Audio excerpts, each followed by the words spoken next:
Brino from Maryland Hall's ArtReach and Jóvenes Artistas. We are back again for our ArtReach Challenge of the Week. This week we're doing something super fun, stop motion animation. I love stop motion animation.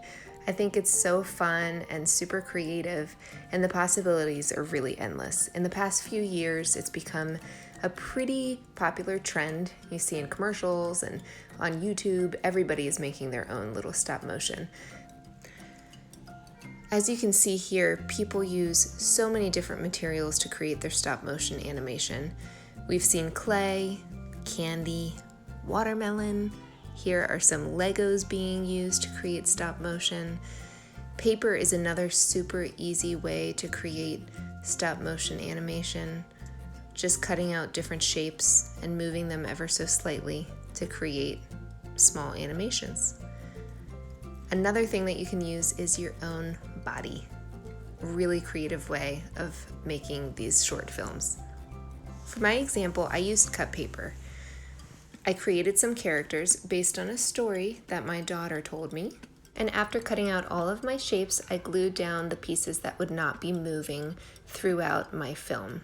Those were the whites of the eyes, the nose, the hair. Anything that I would be moving, I did not glue down. You can see here my daughter loved playing around with our little characters and the cut paper.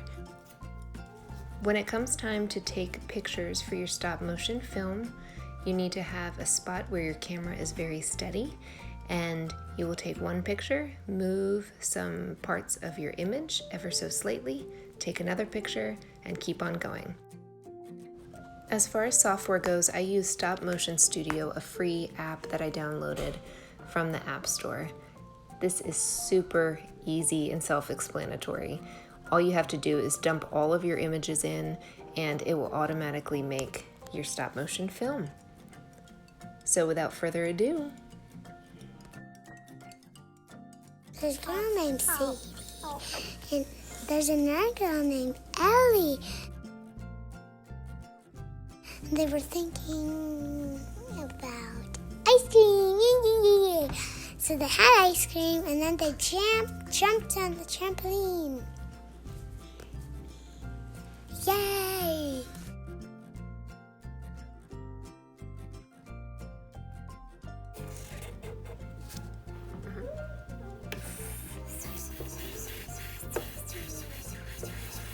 Thank you everyone for watching, and I hope you had fun creating your own little stop motion animation. We would love to see what you are creating. Please share with us. You can email me at lbrino@marylandhall.org, or you can post it on our Facebook page, or post it on Instagram, Facebook, anything, #MarylandHall, #ArtReachChallenge. Don't forget to share your artwork with those in your community, because we know that the more we share, the more the arts have the power to heal, inspire, and